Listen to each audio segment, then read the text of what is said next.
আসসালামু আলাইকুম। কেমন আছেন সবাই? আশা করি আল্লাহ তাআলার রহমতে সবাই ভালো আছেন।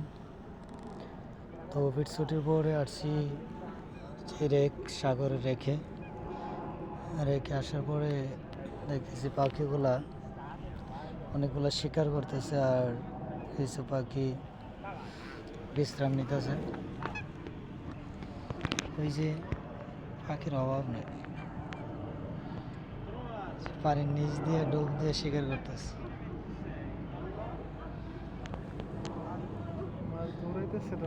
রেকেট সাইট, সাগর বলে আর কি, ওরা সমুদ্র।